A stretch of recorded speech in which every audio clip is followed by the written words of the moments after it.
এবার একটা আমল বলি, আপনি যদি নফল নামাজ পড়ে থাকেন তো পবিত্র রাত মনে করে নফল নামাজ পড়তে পারেন। নফল নামাজের জন্য নির্দিষ্ট কোনো সংখ্যা নাই, নির্দিষ্ট কোনো সময়ও নাই। যার যত খুশি, আপনি মনে করেন আজকের 20 রাকাত নফল পড়বো, পড়তেই পারেন, কালকের পড়বো, পড়তেই পারেন। কিন্তু কেউ যদি মনে করে শবে বরাতের রাতে গুনে গুনে 12 রাকাত পড়তেই হবে, আর প্রত্যেক রাকাতে 2 রাকাত করে এতবার সূরা ইখলাস, এতবার সূরা, এই একদম শিডিউল করে দিয়েছে, একটা নির্দিষ্ট ফর্মালিটি করে দিয়েছে, নির্দিষ্ট একটা নিয়ম করে দিয়েছে, এটাই হলো সুন্নাতের খেলাফ। কি বলেছে বুঝতে পারলেন না? আপনি ইচ্ছা করলে যে কোনো দিন যে কোনো রাতে যত খুশি নফল পড়তে পারেন, কিন্তু যদি মনে করেন এই রাতে আমার নফল পড়তেই হবে, ভাগ্য খুলে যাবে, এত রাকাত নির্দিষ্ট করে নেন, তখনই সুন্নাতের খেলাফ হয়ে যাবে, তখনই কাজটা বিদআত হয়ে যাবে। আপনি ইচ্ছা করলে সারা রাত নফল পড়েন না, কে আপনার নিষেধ করেছে? আল্লাহর নবীর সবচাইতে বেশি ইবাদত ছিল রাতের ইবাদত। সুবহানাল্লাহ বলবেন না? ওয়াল্লাযীনা ইয়াবিতুনা লিরাব্বিহিম সুজদাও ওয়া কিয়ামা। 19 পারা 4 নম্বর পৃষ্ঠা সূরা ফুরকানের 68 নম্বর আয়াতে আল্লাহ বলছেন, আমার খাস বান্দা যারা রাতের বেলা তারা সারা রাত বিছানার সঙ্গে ঘুমায় না, ওয়াল্লাযীনা ইয়াবিতুনা লিরাব্বিহিম সুজদাও ওয়া কিয়ামা, তখন রাত তারা অতিবাহিত করে লিরাব্বিহিম তাদের রবের জন্য, সুজদাও ওয়া কিয়ামা আল্লাহর বান্দাগুলি সেজদা দিয়ে, কিয়াম মানে কি? দাঁড়িয়ে দাঁড়িয়ে নামাজ পড়ে, আর সেজদা দিয়ে আল্লাহর বান্দাগুলি রাত অতিবাহিত করে।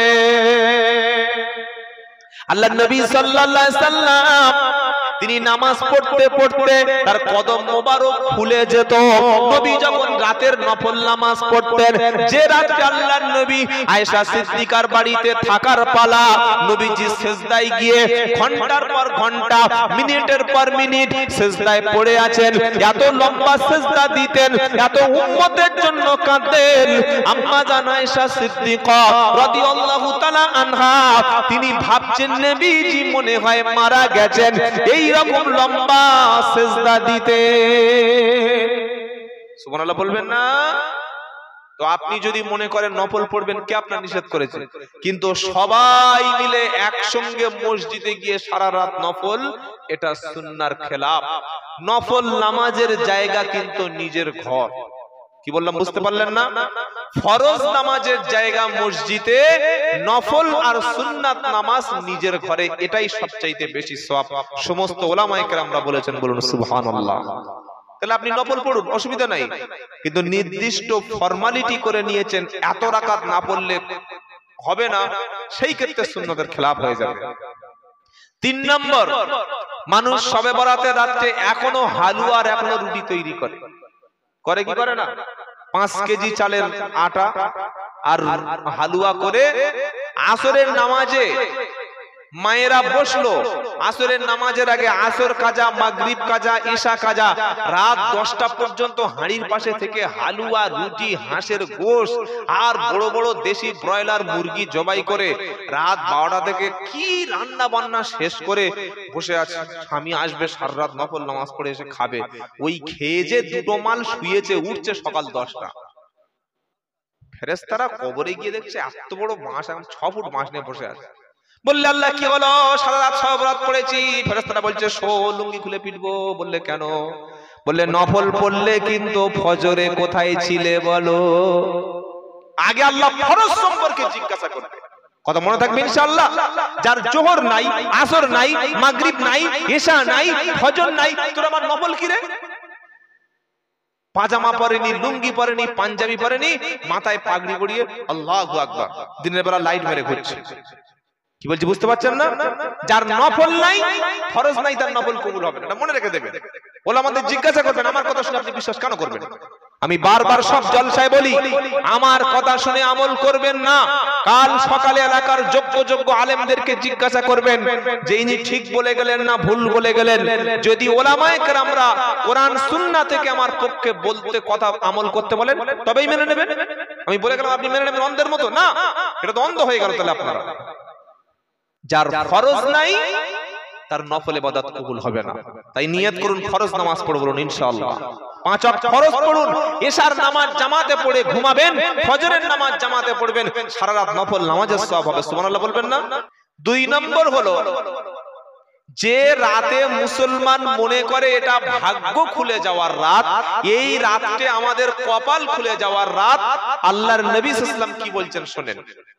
আল্লাহর নবী সাল্লাল্লাহু আলাইহি ওয়াসাল্লাম বলেন, আল্লাহ তাআলা লাইলাতুন নিসফি মিন শাবান অর্থাৎ 14ই শাবানের রাতে পৃথিবীর সমস্ত মানুষদেরকে তিনি ক্ষমা করেন। জোরে বলুন সুবহানাল্লাহ।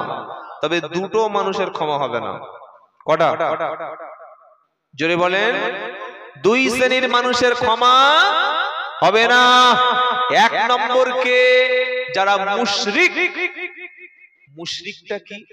মাজার দেখলে, কবর দেখলে, কোন পীর সাহেবের মাজার দেখলে গুড়ুম করে সিজদা মেরে দেয়। কবর জিয়ারত জায়েজ, কবর জিয়ারত মুস্তাহাব, কবর জিয়ারত ভালো, কিন্তু কবরে সিজদা দিলে বেঈমান হয়ে যায়, হারাম, শিরক। কবরের উপর চাদর, কবরের উপর ফুল, কবরের উপরে আগরবাতি, কবরের কাছে মুরগি ছেড়ে দেওয়া, কবরের কাছে খাসি ছেড়ে দেওয়া, মান্নত করা হারাম। কিংবা পৃথিবীর কোন ব্যক্তি আমাকে ভালো করতে পারে, ক্ষতি করতে পারে, এগুলো মনে করা। অথচ আল্লাহ রাব্বুল আমিন ভালো মন্দের মালিক কে? আল্লাহ। দোকান করেছে, করে বলছে ভাই এই দোকানটার ওসিলায় আল্লাহ আমাকে বাঁচিয়ে রেখেছে, দোকানটা ছিল বলে আমি বেঁচে আছি, দোকান না থাকলে আমি না খেয়েই মরে যেতাম। যদি পরিপূর্ণ ইয়াকিন দোকানের উপরে করে, বেঈমান হয়ে যাবে, ঈমান থাকবে না। অথচ রাজ্জাক কে? আল্লাহ। কথা মনে থাকবে ইনশাআল্লাহ। আল্লাহর সঙ্গে শিরককারী ব্যক্তি শবে বরাতে ক্ষমা নাই। আবার শিরক করার আরেকটা কাজ হলো মান হালাফা বিগাইরিল্লাহি ফাকাদ আশরাক। আল্লাহ ছাড়া যদি পৃথিবীতে অন্য কোন ব্যক্তির নামে কেউ কসম করে, অনেকে আছে মায়ের কসম, বাপের কসম, ভাইয়ের কসম, বলে কি বলে না? মার কসম, আল্লাহর কসম, দাদার কসম, ভাইয়ের কসম, আব্বার কসম। না, আল্লাহ ছাড়া পৃথিবীতে অন্য কারোর নামে কসম করা যায় না। যদি কেউ করে মায়ের কসম, ছেলের কসম, শিরক করলো, মুশরিক, ফাকাদ আশরাক, সে শিরক করলো। তাহলে লাইলাতুন নিসফি মিন শাবান 14ই শাবানের রাতে আল্লাহ তাআলা সব মানুষকে ক্ষমা করেন 2 শ্রেণীর ব্যক্তি ছাড়া। এক মুশরিক, আরেকটাকে বলবো সেটা হলো হিংসুক। সেটা কি? জোরে বলেন। তুমি সারা রাত নফল নামাজ পড়লে, সারা রাত তুমি ইবাদত করলে, অথচ জন্ম দেওয়া পিতার সঙ্গে কথা বললে না, তোমার গর্ভে ধারিণী মায়ের সঙ্গে দেখা করলে না, তোমার মাকে মা বলে ডাকলে না, তোমার মধ্যে হিংসা আছে, তুমি যতই কাঁদো না কেন শবে বরাতের কোনো আমল কবুল। ভাই ভাই ঝগড়া করে মাঝখান থেকে 8 ফুট উঁচু পাঁচিল তুলে দিয়েছে, ওর বাড়িতে যাবে না, ওর বাড়ির কেউ এপারে আসবে না, ভাইয়ের সঙ্গে কোনো সম্পর্ক নাই, ভাইয়ের প্রতি হিংসা, তুমি শবে বরাতের রাতে কাঁদছো, তোমার কান্না কবুল হবে না। তোমার বোনের জমিটা তুমি দেবে না বলে বোনের সম্পত্তিটা দখল করে নিয়েছো, বোনের সঙ্গে ঝগড়া করে হিংসা মনের মধ্যে পুষে রেখেছো, তোমার জন্য শবে বরাতে রাতে কেঁদে লাভ হবে না। তোমার প্রতিবেশীর সঙ্গে ঝগড়া করে তার বিরুদ্ধে মিথ্যা মামলা করে দিয়েছো, তোমার মনের মধ্যে হিংসা আছে, তোমার জন্য শবে বরাতে কোনো লাভ হবে না। শাশুড়ির সঙ্গে ঝগড়া করে বৌমা শাশুড়িকে কষ্ট দেয়, ওই বৌমা শবে বরাতে রাতে কোনো লাভ হবে না। অথবা শাশুড়ি বৌমাকে নির্যাতন করে, জুলুম করে, সারাদিন গরুর মতো ছাগলের মতো বৌমার উপরে অত্যাচার করে, সংসারের কাজ করায়, হিংসায় হিংসায় জ্বলে পুড়ে ছাই হয়ে যাচ্ছে, এরকম হিংসুটে ব্যক্তি 14ই শাবানের রাতে কোনো ক্ষমা পাবে না। আগে মনটা সাফ করতে হবে, অন্তরটা বিশুদ্ধ করতে হবে। আর যদি কেউ মাজারে গিয়ে সিজদা করে থাকে, মান্নত করে থাকে, কোন কবরওয়ালাকে, পীরকে, মাজারকে আল্লাহর ক্ষমতার অংশীদারিত্ব মনে করে, খালেস নিয়েতে তওবা করলে, ও যদি বিছানায় ঘুমিয়েও থাকে, আল্লাহ তাআলা হিংসা মুক্ত, শিরিক মুক্ত ব্যক্তিকে লাইলাতুন নিসমিন শাবান, 14ই শাবানের রাতে আল্লাহ তাআলা তাকে ক্ষমা করে দেবে। সুবহানাল্লাহ পড়বেন না? মনে হিংসা ঝুলি নিয়ে মাগরিবের নামাজের পরে পুকুরে ঝাঁপ মারছে। ইমাম সাহেব বলছে, ও ভাই তোমার পুকুরে বড় হাঁস নাকি? বলছে না হুজুর, আমার বউ গোসল করছে। বলে সন্ধ্যাবেলা কি করেছে? গোসল করছে। বললে না না না, মাগরিবের নামাজ পড়ে গোসল করতে হয়। বলে গোসল করলে? বললে মাগরিবের নামাজের পরে শবে বরাতের রাতে কেউ যদি গোসল করে, গোসল করে কারোর সঙ্গে কথা না বলে ওই অবস্থায় যদি 2 রাকাত নামাজ পড়ে, শরীর থেকে যত পানি ঝরেছে অতগুলি গুনাহ মাফ হয়ে যায়। জোরে বলুন। হ্যাঁ, বাঁশ ভেঙে দেবে। সুবহানাল্লাহ পড়া বার করে দেবে। কে বলেছে কথাটা? কে বলেছে? কোন আলেম বলেছে কথাটা? কোন মাদ্রাসার যোগ্য আলেম এই কথাটা আপনার বলেছে যে তুমি গোসল করো? ঠান্ডা সময় পুকুরে সন্ধ্যাবেলা লাভ না, বুঝিয়ে দেবে। মিথ্যা কথা সমাজে, এই গোসল কর। নিজের ভাইয়ের জমিতে বাঁশ দিয়ে পরে জায়গা দখল করে তুমি পুকুরে ঝাঁপ মারছো, ও দিঘায় গিয়ে ঝাঁপ মারলে তোমার কিচ্ছু হবে না। এটা তো হাদিস না, মিথ্যা কথা, বানোয়াট কথাবার্তা। হাদিসের নামে জালিয়াতি করেছে, খাওয়াতে গোসল করতে হবে। আগে হিংসা মুক্ত জীবন গড়ো, আগে শিরিক মুক্ত জীবন গড়ো।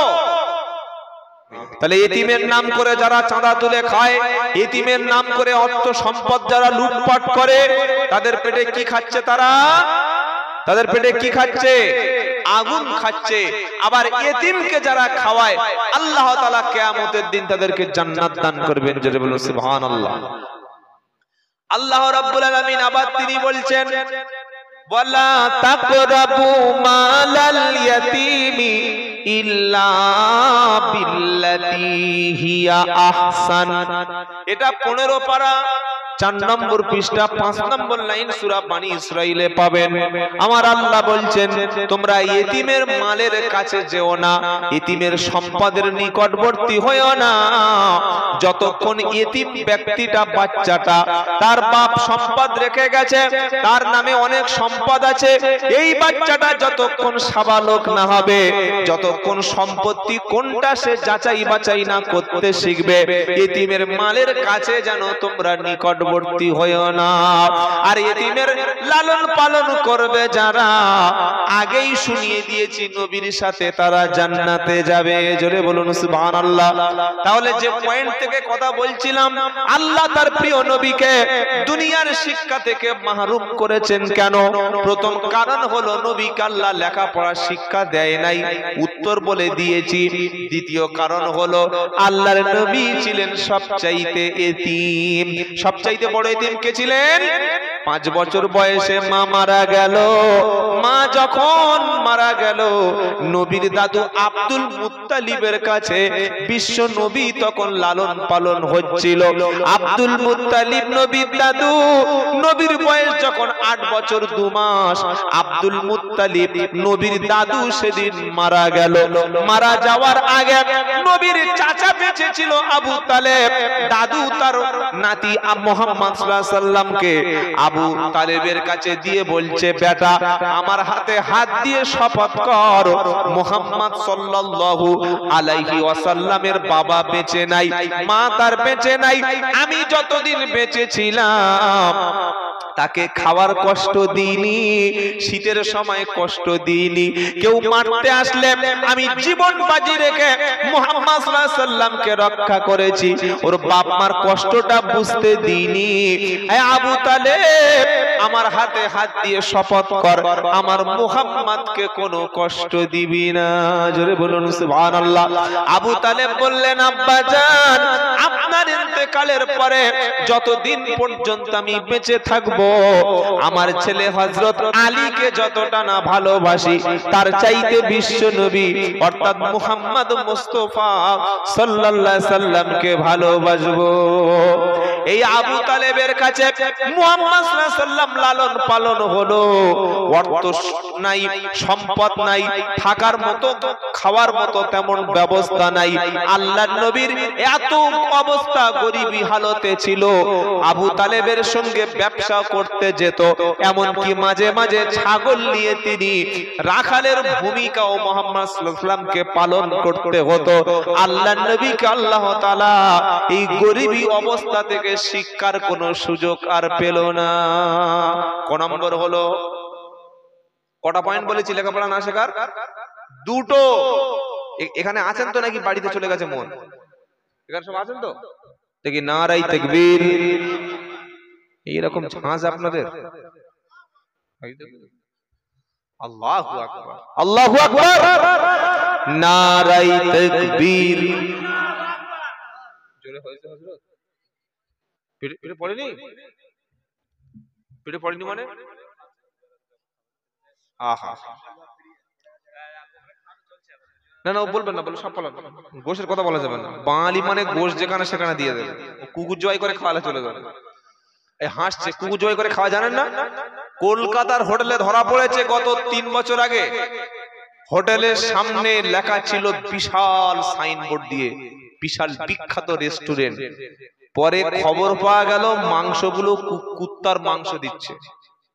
হ্যাঁ, আপনারা পেপারে দেখেন নাই? আবার কলকাতা পুলিশ রেড করে সব হোটেল বন্ধ করে দিয়েছে। তো খাওয়ার আগে একটু ভেবে খাবে। কি বলছি বুঝতে পারছেন না?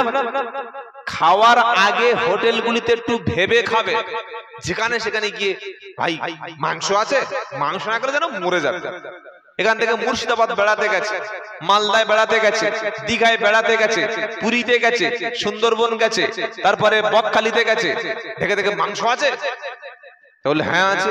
বলে জবাই করা? বললে হ্যাঁ ওই রকম জবাই, মেরে খেয়ে দিয়ে। কিন্তু একবারও ভাবার চেষ্টা করে না যে জবাই করলে শুধু হালাল হয় না, হালাল জবাইয়ের সঙ্গে যদি হারাম মাল থাকে ওটাও হারাম হয়ে যায়। কি বলছি বুঝতে পারছেন না? একটু আগে একটা মুরগি না জবাই করে যে কড়ায়, যে প্লেটে, যে হাঁড়িতে রান্না হয়েছে, রান্নার পরে হাঁড়িটা ভালো করে ধুইনি, পরিষ্কার করেনি, তারপরে বিসমিল্লাহ বলে জবাই করে মাংস নিয়ে ওই হাঁড়িতে রান্না করেছে। আগের কিছু মশলা, আগের কিছু মাংসর টুকরো, আর পরের মাংসটা যখন এক জায়গায় হয়ে যাবে, ও মাল হালাল হবে তো? আমরা বড় বড় পকোড়া, চিকেন পকোড়া, তারপরে একটা বার হয়েছে কি জানেন? মোমো। কি বার হয়েছে? মোমো। ছেলেরা মেয়েরা বেউস হয়ে খাচ্ছে মোমো। খাচ্ছি, একবার দেখেছিস কি মাল খাওয়াচ্ছে? বললে চিকেন মোমো। খাচ্ছিস খা, একটু আগে যেখানে বিসমিল্লাহ না বলে জবাই করেছে, যে তাওয়াতে, যে প্লেটে, যে পাত্রে, ওতেই তেল দিয়ে ফেরত জবাই করা মাল ছেড়ে দিয়েছে। ওটা হালাল হয়েছে না হারাম হয়েছে? খাচ্ছে আর বলছে মোমো। যা পাবে বাঙালি চালিয়ে দেবে, একটু দেখে খাবে ইনশাআল্লাহ। বলেন না ইনশাআল্লাহ? আল্লাহ আমাদের হালাল খাদ্য খাওয়ার তৌফিক দান করুক সকল, আল্লাহুম্মা আমিন। 11:30 বেজে গেল, ঘড়ি তো ঘোড়ার মতো ছুটছে রে বাবা। কি বুঝলেন বাবাজিরা, আল্লাহ ভাইরা? আল্লাহর নবীকে এই দুটো কারণে লেখাপড়া শিক্ষা দেওয়া হয়নি। 3 নম্বর কারণ শুনে রাখুন, মক্কার জমিনে সেই সময় না ছিল স্কুল, না ছিল কলেজ, না ছিল ইউনিভার্সিটি, না ছিল কোনো বিদ্যালয়, না ছিল কোনো মিশন, না ছিল কোনো মক্তব। পুরো শিক্ষা ব্যবস্থাটা ধ্বংস হয়ে গিয়েছিল। সেজন্য ঐতিহাসিকরা বলেছেন ওই যুগের নাম হচ্ছে ইয়ামে জাহিলিয়াত, মূর্খতার যুগ। কি বলছি বুঝতে পারছেন না? স্কুল থাকলে, কলেজ থাকলে, ইউনিভার্সিটি থাকলে, মক্তব থাকলে, মিশন থাকলে তবে তো পড়াশোনা শিখবেন, না থাকলে নবী পড়তে যাবেন কোথায়? 3 নম্বর কারণ জানা হয়ে গেল। এবার 4 নম্বরটা বলি, এটা লাস্ট এন্ড ফিনিশ।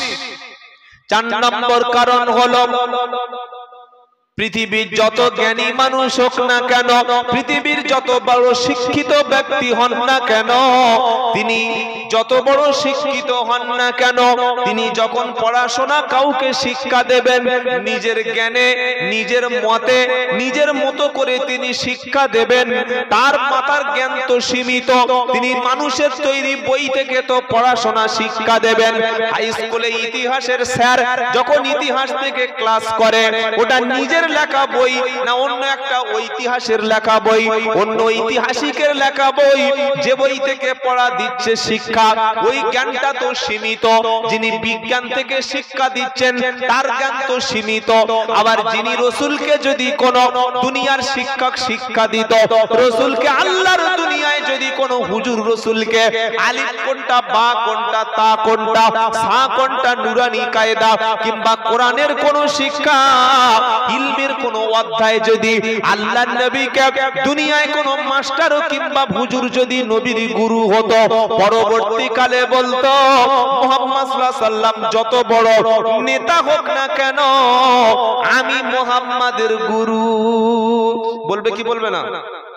এই আমার ভাই হাফেজ সাহেব, মাওলানা সাহেব বসে আছেন, উনি যত উপরে উঠুক না কেন, ওনার ওস্তাদের কাছে ওনার সম্মান বেশি না কম? ওনার চাইতে ওনার ওস্তাদের মর্যাদা আমার ওস্তাদ অনেক বড় বড় ওস্তাদ আছেন আলহামদুলিল্লাহ, যাদের পায়ের ধুলোর সমান আমি নয়। তো সেই ওস্তাদরা আমার জন্য দোয়া করেন, অনেকে দোয়া করেছেন। সেই ওস্তাদ যদি আমার নিচে বসে থাকে, আমি উপরে উঠে বক্তব্য করতে পারবো? ওস্তাদ যদি মসজিদে থাকে, আমি আগে মসজিদের সামনে কি ইমামতি করতে পারবো? পারবো। কিন্তু আল্লাহর নবী তো সাইয়্যিদুল মুরসালিন, সাইয়্যিদুল আম্বিয়া, তিনি তো লিডার, তিনি তো নেতা। তাকে যদি কেউ পৃথিবীর কোন শিক্ষক শিক্ষা দেয়, তাহলে আল্লাহর নবীর চাইতে সম্মানের দিক দিয়ে, মর্যাদার দিক দিয়ে, শিক্ষা গুরুর দিক দিয়ে তিনি নবীর চাইতে বড় হবেন না ছোট হবেন?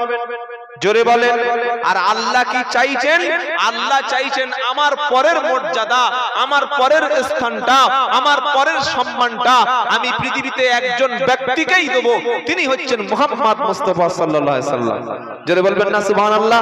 তাই আল্লাহ বলছেন, নবী পৃথিবীর কোন শিক্ষক দিয়ে, পৃথিবীর কোন হুজুর দিয়ে, পৃথিবীর কোন টিচার দিয়ে আপনাকে শিক্ষা দেব না। আপনার শিক্ষক, আপনার মাস্টার, আপনার ধর্মগুরু, আপনার গার্ডিয়ান হিসাবে আমি আল্লাহ আপনার শিক্ষক হয়ে গেলাম। কটা পয়েন্ট বললাম? এই 4টে পয়েন্ট মাথায় নিয়ে নিন। যদি কেউ প্রশ্ন করে যে মুহাম্মদ সাল্লামের কেন ডিগ্রি ছিল না দুনিয়ায়, কেন পড়াশোনা শেখেননি, ফটাফট বলে দেবেন। পারবেন ইনশাআল্লাহ? এতটুকু পারবেন তো ইনশাআল্লাহ? যদি না পারেন এটা আপনাদের ব্যর্থতা।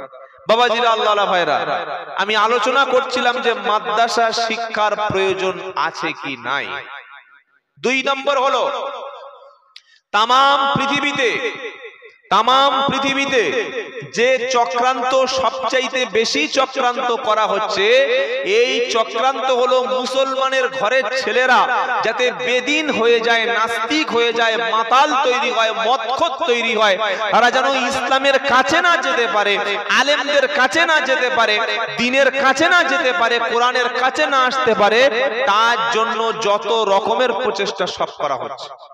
একটা গ্রামে যদি 2টো আলেম তৈরি হয়, 2টো হাফেজ তৈরি হয়, 2টো মুফতি সাহেব তৈরি হয়, 2টো শিক্ষিত ব্যক্তি যদি তৈরি হয়, তখন তো গ্রামের মধ্যে শিরিক, বিদআত, হারাম, নাজায়েজ, পাপের কাজ, এটা কি বেশি আর হবে? হবে না। কারণ আলেম থাকা মানে যত বেশি আলেম তৈরি হবে, যত বেশি হাফেজ তৈরি হবে, তত বেশি মানুষ পরেজগার হবে, তত বেশি মানুষ আল্লাহওয়ালা তৈরি হবে, তত বেশি মানুষ আল্লাহকে ভয় করবে। জোরে বলুন সুবহানাল্লাহ। কারণ ইন্নামা ইয়াখশাল্লাহ মিন ইবাদিহিল উলামা। 22 পারা 16 পৃষ্ঠা 12 নম্বর লাইনের 28 নম্বর আয়াত সূরার নাম ফাতির। আল্লাহ পাক শোনাচ্ছে ইন্নামা ইয়াখশাল্লাহা মিন ইবাদিহিল উলামা। আমার বান্দাদের মধ্যে সবচাইতে বেশি ভয় পায় আমাকে তারা কেবলমাত্র আলিম যারা। সুবহানাল্লাহ পড়বেন না? একটা সাধারণ ছেলের হাতে লটারির টিকিট দিন, ও কাটবে কি কাটবে না, বগল বাজাবে, ওকে মদ ধরিয়ে দিন, বিনা পয়সায় খাবে, গাঁজার আড়তে নিয়ে যান, খেয়ে নেবে, সুদের টাকা ওকে দিন, সুদের টাকা খাবে, মিথ্যা কথা বলবে। কিন্তু যার দিলের মধ্যে আল্লাহর কালাম আছে, যার সিনার মধ্যে আল্লাহ দেওয়া ইলম আছে, মেরে ফেলে দিলেও কখনো সুদের খাতায় নাম লেখাবে না। সেজন্য ইমাম সাহেবের বেতন 5000 টাকা হলেও ইমাম সাহেব কখনো সুদের মাল খায় না। কোন ইমাম সাহেব শুনেছেন সুদ খাচ্ছে? যদি শুনে থাকেন আর ইমাম সাহেব যদি সুদ খায়, ওই ইমামের পিছনে নামাজ হবে? হ্যাঁ বা না? কিচ্ছু বলে হবে? হবে? আচ্ছা, ইমাম সাহেব সুদ খেলে ইমাম সাহেবের পিছনে নামাজ হবে না, আর সাধারণ লোক সুদ খেলে তার নামাজ হবে? কি বলছেন? বলছে ও হুজুর তোমার দাড়ি চাচা কেন, দাড়ি ছোট কেন ইমাম সাহেবের? একটা ফাসিক মাল পাতি নেতা সেই ইমাম সাহেবের চায়ের দোকানে ধরেছে, ও হুজুর তুমি দাড়ি ছাঁটো। এ হারামখোর, ইমাম সাহেব দাড়ি ছাঁটলে বলছে হুজুর তোমার পিছনে নামাজ হবে না, তো তুই চেঁচে ঘুরছিস, তোর নামাজ হবে? ও প্রশ্নটা কেউ করে না? করে করে করে একদিন ইমাম সাহেব বউকে নিয়ে একটু কলকাতায় ঘুরতে গেছে, চিড়িয়াখানায়। সেই পাড়ার ছেলেরা গেছে, বাড়িতে এসে বলছে আমাদের হুজুর বউ নিয়ে চিড়িয়াখানায় ঘুরছে, কি চিটিংবাজ হুজুর দেখ। তো ইমাম সাহেবের জন্য ঘোরা নিষেধ আছে, আর তোমার বউ পার্কে নিয়ে অন্য ছেলের সঙ্গে গল্প করা সুন্নাত। তোমার বউ অফিসে বন্ধনের নাম লিখিয়েছে, মহিলা সমিতিতে নাম লিখিয়েছে, তোমার বউ গিয়ে মাথার চুল খুলে, বুকের ব্লাউজ হাফ খুলে দিয়ে, পিঠের কাপড়টা হাফ তুলে দিয়ে, বন্ধন মহিলা সমিতি এলআইসি অফিসার তাদের পাশে বসে ধাক্কা দিচ্ছে, দাঁত কালাচ্ছে, মাসে মাসে সুদের টাকা নিচ্ছে। এটা সুন্নাত না জায়েজ না নফল না এটা ফরজ, কোনটা? মহিলা সমিতি আপনাদের এখানে হয় না, সব মুখ দেখে বোঝা যাচ্ছে, আমাদের বারাইপুরে হয়, এখানে তো সব আল্লাহর ওলি। কি গো, কি বলছি বুঝতে পারছেন না? মুসলমান কখনো সুদ খায় না, মুসলমান কখনো সুদের কাছে যায় না, আর সুদ যারা খায় তারা মুসলমান না, তারা ঈমানদার না, এটা মনে রেখে দেবে। এজন্যই আল্লাহ বলেছে ইন্নামা ইয়াখশাল্লাহা মিন ইবাদিহিল উলামা। আমার জমিনের মধ্যে, আমার বান্দাদের মধ্যে, আমার আল্লাহ ওয়ালার বান্দাদের মধ্যে সবচাইতে বেশি ভয় পায় আলেমরা। জোরে বলুন সুবহানাল্লাহ। আলেম যত বেশি হবে, হাফেজ যত বেশি হবে, মাদ্রাসা থেকে শিক্ষা যত বেশি সমাজে হবে, তত মদের বোতলটা কম বিক্রি হবে, তত সুদের ব্যবসাটা তত কম হবে, তত মেয়েরা দিন শিখবে, ইসলাম শিখবে। আর যখন আমরা কোরআন শিখবো না, আলেম যখন তৈরি করব না, মাদ্রাসা আমাদের সন্তানদের পাঠাবো না, কিয়ামতের দিন তাকে জাহান্নামে যেতে হবে। এটা হলো কোরআনের ঘোষণা। বললেও যে দলিল আছে নাকি বড় বড় কথা বলে চলে যাচ্ছেন। পারা নাম্বার 24, পৃষ্ঠা নাম্বার 19, লাইন নাম্বার 1, আয়াত নাম্বার 29, সূরার নাম হামিম সাজদা। এরপরে যদি না বুঝতে পারেন তাহলে আর আমার কিছু বলা নাই। আল্লাহ পাক শোনাচ্ছে ওয়াকালাল্লাযীনা কাফারু রব্বানা আরিনাল্লাযাইনি আদাল্লানা মিনাল জিন্নি ওয়াল ইনস নাজআলহুমা তাহতা আকদামিনা লিয়াকুনা মিনাল আসফালিন। কি আছে এখানে? ওদিকে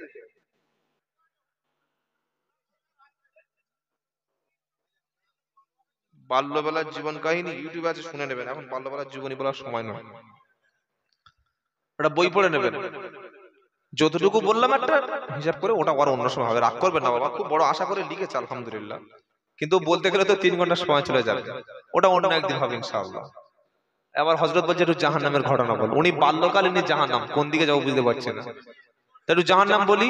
আবার বাল্যকালে একটু বলি দুজনের মন রাখি। কি বুঝলেন? যখন কারো দুটো বিয়ে হয় 200 দিনের মন রাখতে হয়। হয় কি হয় না? বাবাজিরা আল্লাহ আল্লাহ ভাইরা, ঠিক কাজ করেছে, বস সওয়াবের কাজ করেছে। ব্যবসায় ভালো বরকত হবে, বরকতের পানি দিয়ে গেছে। এই কুকুরটা যে পেশাব করলো, কিছু শিক্ষা নিয়েছেন এর থেকে?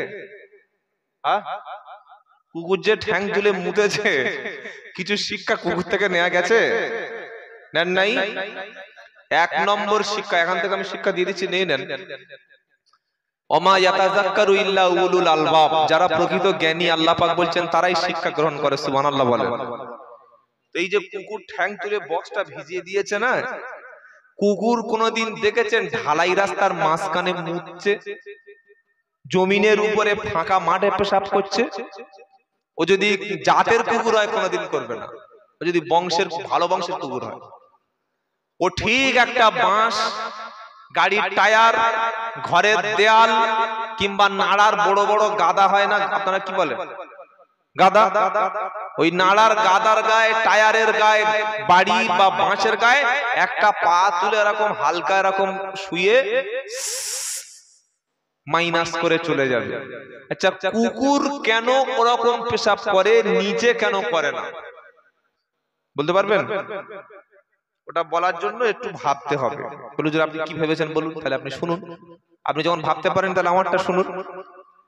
কুকুর যখন পেশাব করে নির্দিষ্ট একটা দেয়ালে, বাঁশের গায়ে, টায়ারে, এমন একটা জায়গায় পেশাব করে যেখানে সেজদা পড়ে না। জমিনে নিচু জায়গায়, ল্যান্ডে, জমিনের উপরে কুকুর পেশাব করে না। এজন্য করে না জমিনে যাতে মানুষ সেজদা দিতে পারে। জোরে বলুন সুবহানাল্লাহ। খড়ের গাদা দেখবে, বাঁশ বাগান দেখবে, গাছের ঝোপ যাবে, গাড়ির টায়ার ঠিক একটা সাইডে গিয়ে পেশাব করবে। এটা হচ্ছে কুকুরের শিক্ষা। আর মুসলমানের ছেলে নতুন শ্বশুর বাড়ি গেছে, বাসর ঘরে থেকে তারপরে 7 দিন শ্বশুর বাড়ি গিয়ে মেজো শ্বশুর বোঝেন না, মেজো শ্বশুরের বাড়ি দাওয়াত খেতে গেছে। খেয়ে এবার মেজো শ্বশুর বাড়ি গল্প করছে, 4-5টা শালা নিয়ে আড্ডা মারছে, ফ্রি ফায়ার খেলছে। খেলতে খেলতে বলছে দাঁড়া একটু মুতে আসে। বলছে বাঁশবাগানে যাবো বলে, বাঁশবাগানে রাত করে ভূত থাকে, বাঁশবাগানে যায় না। ঢালাই রাস্তার পাশে বড় ওই রাস্তার যে হাই ম্যাক্সের লাইট জ্বলে না, যেগুলো সরকার এখন দিয়েছে, ওই লাইটের তলায় দাঁড়িয়ে দাঁড়িয়ে পুকুরে বড় বড় মাছ রয়েছে। আর পুকুরের সামনে চেন খুলে এত বড় একদম বক্স বার করে ছাচা ছাচা করে ছেড়ে দিয়েছে। নতুন জামাই, শালাগুলো বলছি শালাই কি মারলে, পানি নেয় না? কি পানি বলছে ভাই পানি নেয় না। পানি দরকার নেই, মুছে নিয়েছি। কোথায় মুছে নিয়েছি? কোথায় মুছেছে? কোথায়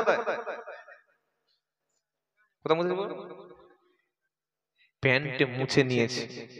এ কি মুসলমান? দাবি করছে মুসলমান, এ তো কুকুরের মতো সমান। যে কুকুরটা এক্ষুনি মুতে গেল তো পানি নিল না। আমি এমন কুকুর জন্ম দিলাম, পানি নেওয়ার শিক্ষা দিলাম না। ভেবে দেখুন কি মাল বার করেছি আমি, আমার প্রোডাকশন কি। মাদ্রাসায় চলে যান, সিসি ক্যামেরা লাগানো আছে, দেখলাম, চেক করে দেখে নেবেন।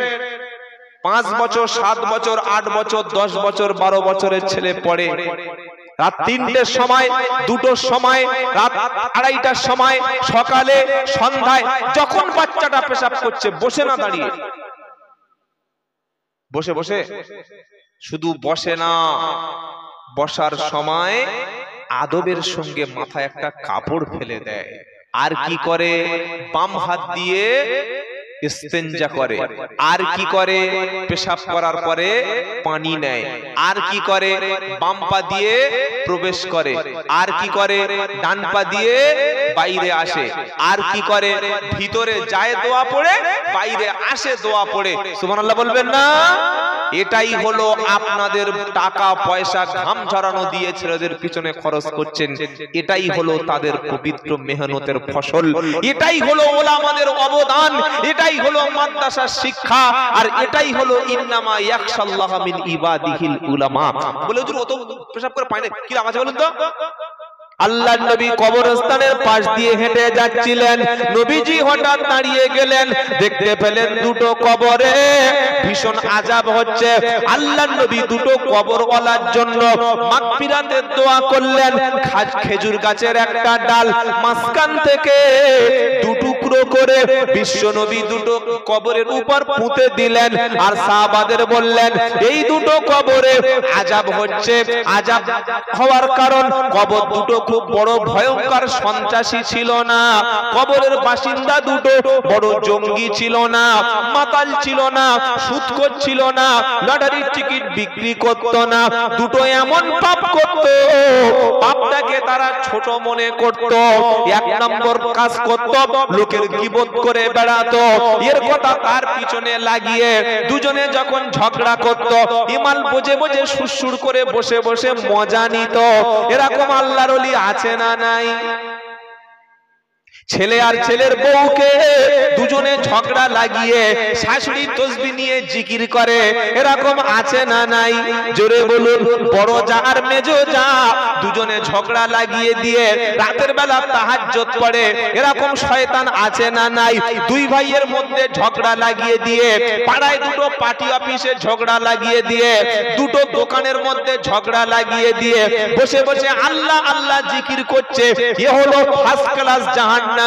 আর আরেকটা লোকের কবরে আযাব হচ্ছে, ও কারণ হলো পেশাব করে পানি নিত, আবার মাঝে মাঝে পানি নিত না, মনে করতো এটা কোনো ব্যাপার না, ঠান্ডার সময় পানি নেয় না, যেখানে পানি নেই সেখানে পানি নেয় না, আবার মাঝে মাঝে পেশাব করে লুঙ্গিতে মুছে নিত, প্যান্টে মুছে নিত, মনে করতো কোনো ব্যাপার না।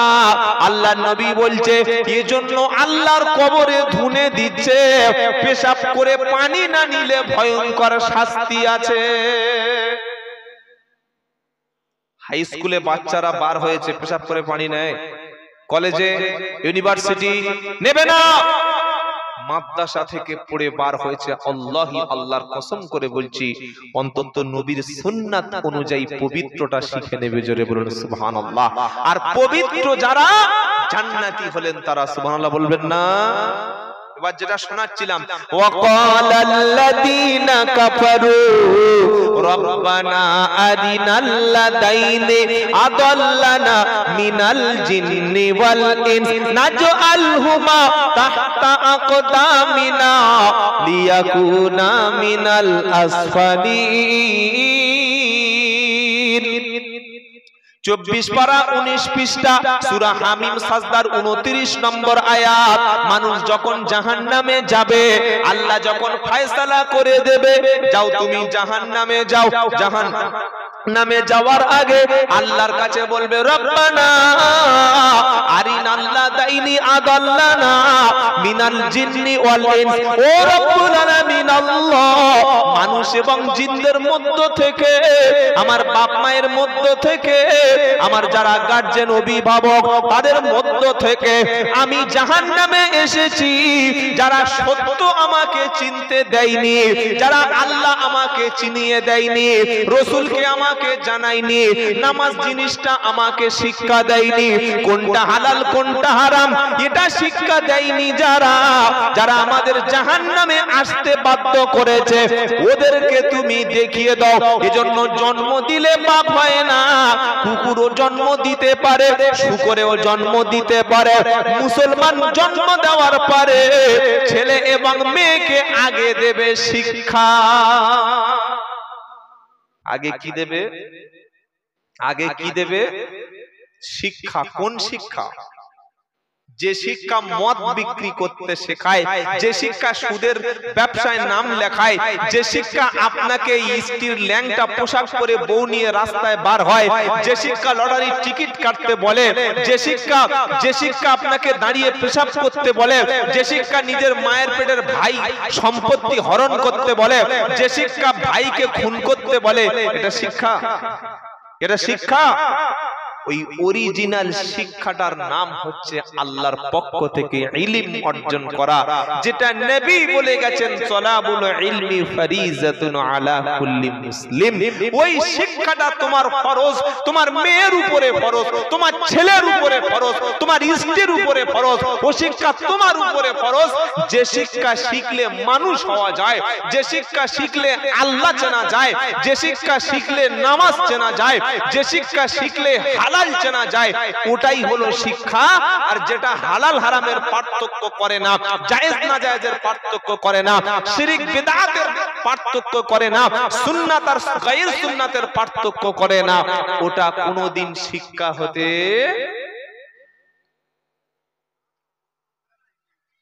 কিছু বুঝতে পেরেছেন? আর ৩-৪ দিন পরে, ২ দিন পরে একটা রাত আসছে, ওই রাতের নাম কি?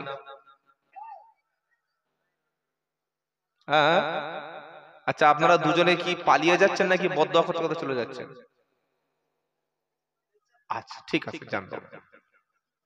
অত সহজে উঠতে দেবো না আমি, হয় পেশাব আর না হয় ঘুম, দুটোর মধ্যে একটা। আল্লাহ তৌফিক দিক। মাশাআল্লাহ বলছে ফজর পর্যন্ত। ঠিক আছে, আল্লাহ আপনার দোয়া কবুল করুন, আপনি থাকুন, আমি একটু পরে চলে যাই।